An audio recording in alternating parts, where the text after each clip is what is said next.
Operations by Indian Navy have pushed back Somali pirates.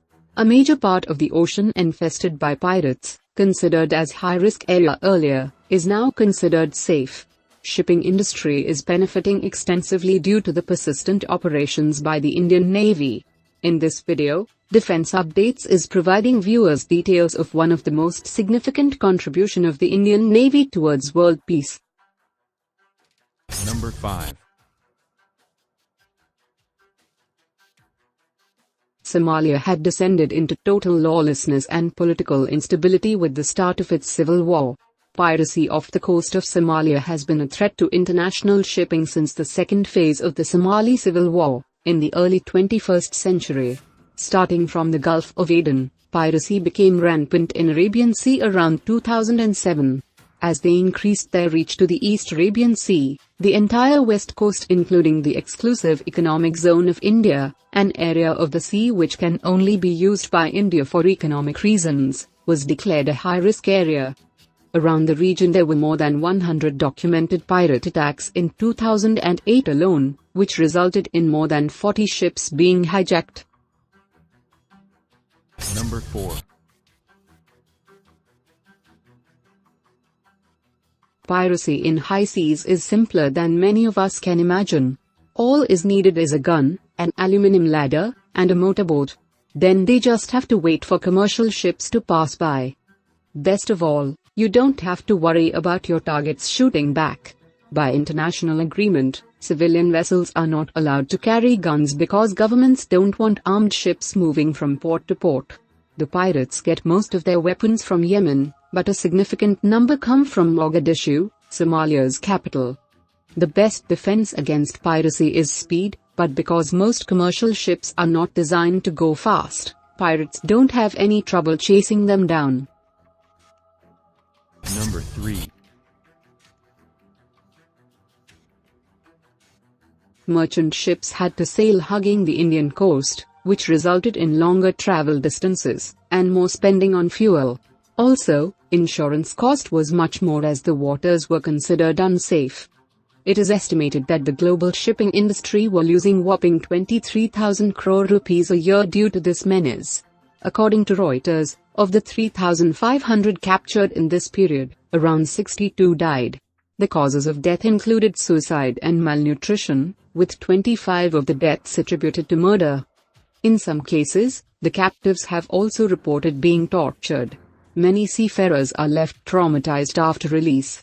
The increasing threat posed by piracy had caused concern in India, since most of its shipping trade routes pass through the Gulf of Aden.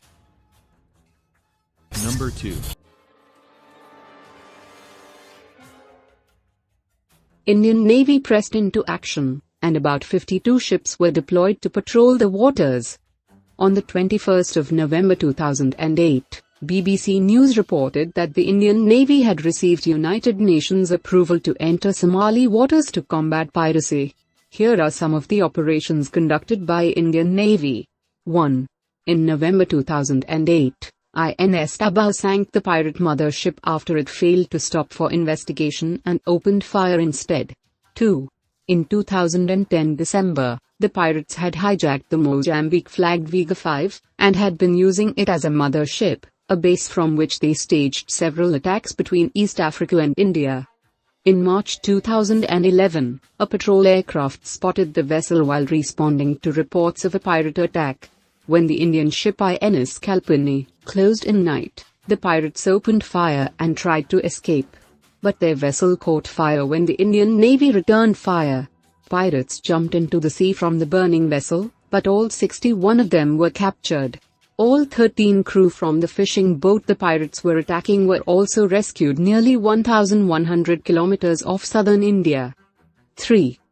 In late March 2011, the Indian Navy seized 16 suspected pirates after a 3-hour-long battle in the Arabian Sea. The Navy also rescued 16 crew members of a hijacked Iranian ship west of the Lakshadweep Islands.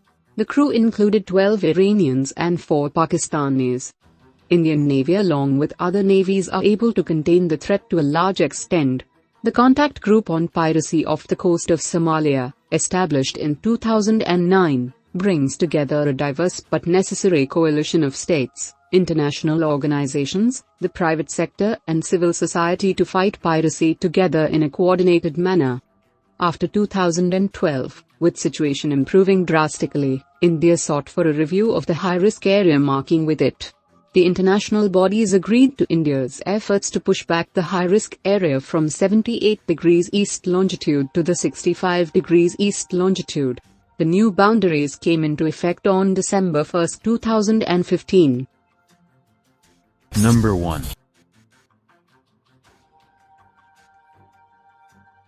India has been paying special attention to the upgradation of its navy in the last decade. It has invested in quite a significant portion of its military budget for the purpose of developing a blue water navy. A blue water navy is a maritime force capable of operating across the deep waters of open oceans.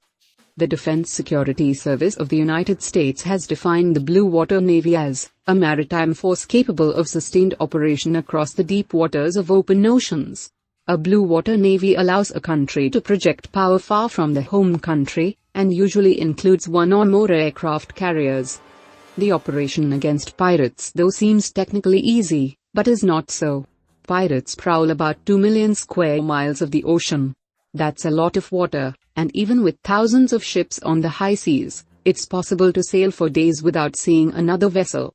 Cleansing these waters from pirates show the capabilities of Indian Navy in carrying out search and engagement operations in high seas.